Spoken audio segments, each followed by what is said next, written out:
अस्सलाम वालेकुम। मुंहिंजो नालो अयान अली आहे। हिन वक़्तु असां सां गॾु अब्दुल फ़ताह उडो मौजूदु आहे। अचो त उन्हनि सां सवाल कयूं। अब्दुल फ़ताह, तव्हां सिंध में सरदारी निज़ाम खे कीअं था ॾिसो? जी बिल्कुलु अयान अली, जेकॾहिं ॾिठो वञे त हिन वक़्तु सिंध जे अंदरि काफ़ी हद ताईं जेको आहे सो असांजा जेके सरदार आहिनि, भोतार आहिनि, मीर आहिनि, ख़ान बहादुर आहिनि, वॾेरा आहिनि, जागीरदार आहिनि, उन्हनि ते काफ़ी जेको आहे सो हिकिड़े क़िस्म जी हिकिड़े ग्रुप जे तरफ़ां तनक़ीद कई थी वञे त इहे जेके सरदार आहिनि, वॾेरा आहिनि, भोतार आहिनि, मीर आहिनि या जागीरदार आहिनि, इन्हनि जे करे जेको आहे सो सिंध खे काफ़ी हद ताईं नुक़सानु पहुतो आहे। पर इहा बि हिकिड़ी त हक़ीक़त आहे त इहे जेके सरदार आहिनि, भोतार आहिनि, चाहे पोइ उन्हनि जा फ़ैसिला कहिड़ा बि हुजनि, पर कहिड़े बि क़िस्म जा फ़ैसिला जेके थियनि था पिया, उन्हनि ॾे वञनि था पिया त उहे हिकिड़े ॾींहं में फ़ैसिला हल था थी वञनि। चाहे उहे 10-10 खून हुजनि, 15-15 खून हुजनि, पर इन जे जिरगे जे ज़रिए जेको आहे सो उते वञी करे निबेरो थी वञे थो ऐं जेको आहे सो धूरी जेको आहे सो खीर खंडु थी वञनि। उनजे बनस्पत जेकॾहिं ॾिठो वञे त जेकॾहिं अदालतुनि में वञो त माण्हू अदालतुनि में 10-10, 15-15 साल जेको आहे सो हिकिड़े फ़ैसिले जे लाइ पोइ चकर कटींदो आहे। न सिर्फ़ु हुनजी एनर्जी ख़तमु थी थिए, पैसो ख़तमु थो थिए, पर इन जे बावजूदि बि हुनखे फ़ैसिलो जेको आहे सो मिले नथो ऐं जेको आहे सो इंसाफ़ु कोन थो मिले। हाणे इहा त हिकु हक़ीक़त आहे त चवंदा आहिनि त भई जागीरदारी निज़ाम, सरदारी निज़ाम ग़लति निज़ाम आहे, पर इहा बि तव्हां हिकु हक़ीक़त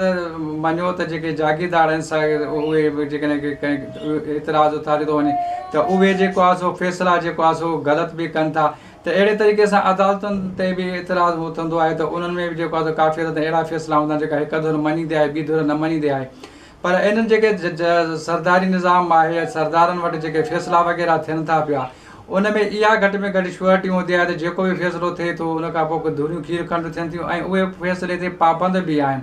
ऐं उन ते जेको आहे सो इतिराज़ अलॻि आहे। जेकॾहिं हाणे तव्हां सरदारनि ते बि इतिराज़ु कयो, जेको सरदारी निज़ाम जेको आहे सो हाणे कान आहे, हज़ारे सालनि खां वठी इहो हलंदो थो अचे। पर हाणे जिन्हनि में सुठा बि आहिनि, ख़राब बि आहिनि, के वॾेरा जेका आहे सो पंहिंजी दादागिरी करे जेको आहे सो माण्हुनि ते जेको आहे सो ज़ुल्म ज़्यादती बि कनि था, के अहिड़ा जेके प्यार मोहबत सां जेको आहे सो उनखे हलाइनि था पिया ऐं पंहिंजा जेका फ़ैसिला आहिनि अहिड़े तरीक़े सां कनि था पिया, अहिड़े माण्हुनि जा ठाह कराइनि था पिया, जंहिंजे करे उहे जेको आहे सो ज़्यादा सुञाता वञनि था। जेकॾहिं एतिराज़ जी ॻाल्हि कई वञे, जेकॾहिं चवंदा त भाई हिते इंसाफ़ु कान्हे, हिते अदुल कान्हे, हीअ जेको आहे सो असां ते चिड़ था कनि, त कहिड़ो महकमो आहे, कहिड़ी डिपार्टमेंट आहे जंहिंमें जेको आहे सो इंसाफ़ु मिले थो? तव्हां पुलिस खां वठी ट्रेज़री हुजे, मुख़्तलिफ़ इदारा हुजनि, ओॾे वञो तव्हां रुली रुली थकिजी था पओ, पर तव्हांखे जेको आहे सो को बि अदुल इंसाफ़ु कोन थो मिले। तव्हां जेको आहे सो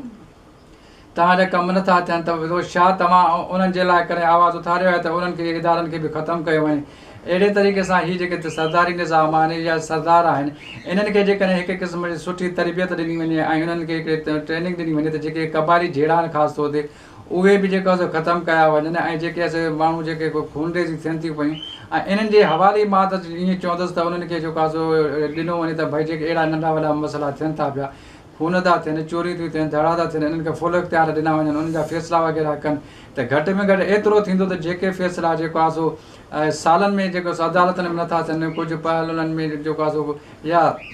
ईअं खणी चइजे त हिकिड़े ॾींहं जे अंदरि उहे फ़ैसिला उते थी था वञनि ऐं माण्हू जेको आहे सो पाण मिली करे खीर खंडु थी था वञनि। ऐं काफ़ी जेको आहे सो माण्हू जेको आहे सो इतिराज़ कंदा आहिनि त भई जेको आहे सो हिते असां वटि जेको सरदारी निज़ाम न हुजे, जागीरदारी निज़ाम न हुजे, वॾेरो निज़ाम न हुजे। हाणे जेकॾहिं इहो निज़ाम ई न हुजे त हीअ जेका सिंध जेका धरती आहे असांजी, उहा सफ़ा ईअं डावाडोल थी वञे। काफ़ी माण्हू मुंहिंजे इन सोच खां जेको आहे सो काफ़ी इतिराज़ बि कंदा त न, बिल्कुलु तव्हां हिन जे ख़िलाफ़ु आहियो, तव्हांखे ईअं न चवणु घुरिजे, सरदारनि जे ख़िलाफ़ु न जेको आहे वञणु घुरिजे ऐं सरदार जेको आहे सो हिकिड़ो ज़ालिम आहे ऐं असां त जेको आहे सो हुनखे हिकिड़ो ज़ालिम जे किरदार में पेश कयो आहे। सरदार हुजे, वॾेरो हुजे, भोतार हुजे, ख़ान बहादुर हुजे, मीर हुजे, अरबाब हुजे, इहे जेके जेके पंहिंजे पंहिंजे बिरादरी में जेके हैसियत रखनि था, उन्हनि खे असां हमेशह ज़ालिम करे पेश कयो आहे। पर इहा बि हक़ीक़त आहे त उन जे बदौलत ई जेको आहे सो काफ़ी माण्हुनि जा मसइला हल बि थियनि था पिया ऐं काफ़ी हद ताईं जेको आहे सो माण्हू अॻिते वधे बि थो। काफ़ी माण्हुनि खे हिकिड़ो ख़ौफ़ हरास बि हूंदो आहे त भई जेकॾहिं असां ग़लति कमु कयोसीं त इहे असांखे सरदार छॾींदा कोन। पर हाणे जेकॾहिं इहे जेकॾहिं सरदारनि जे ख़िलाफ़ु असां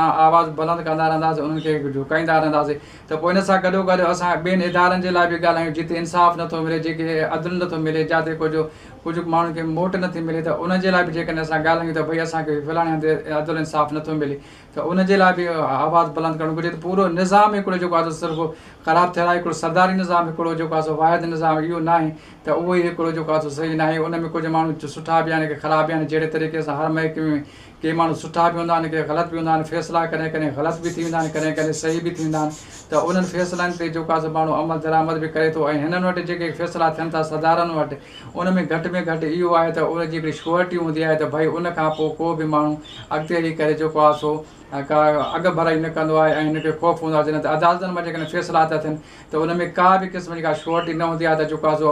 जेको अॻिली धुर आहे उहा फैसले खे मञींदे या न मञींदे या जेकॾहिं को कंहिंखे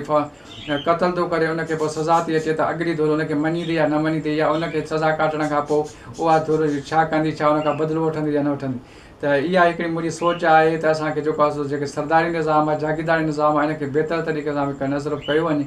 बल्कि उन्हनि जेके हिकिड़ी सुठी तरबियत बि ॾिनी वञे तालीम ॾिनी वञे जेके असांजे क़बीलाई झगड़ा आहिनि उन्हनि खे ख़तमु करण लाइ हिकिड़ी मुहिम बि हलाई वञे त जीअं इहे जेके झगड़ा वग़ैरह ख़तमु थी वञनि जी आया न ऐं मां वधीक जेको आहे सो पंहिंजे ॾिसंदड़ खे एतिरो चवंदुसि त महिरबानी करे असांजे यूट्यूब चैनल A4 न्यूज़ 786 खे न सिर्फ़ु लाइक कयो सब्सक्राइब कयो पर पंहिंजी क़ीमती राय खे बि पंहिंजी क़ीमती राय खां ज़रूरु आगाह कयो जी आया अब्दुल फता तव्हांजी वॾी वॾी महिरबानी तव्हां असांखे टाइम ॾिनो इंशाल्लाह ॿिए प्रोग्राम में मिलंदासीं अल्लाह निगहबान। मज़ीद न्यूज़ एंड अपडेट्स के लिए इस चैनल को सब्सक्राइब करें।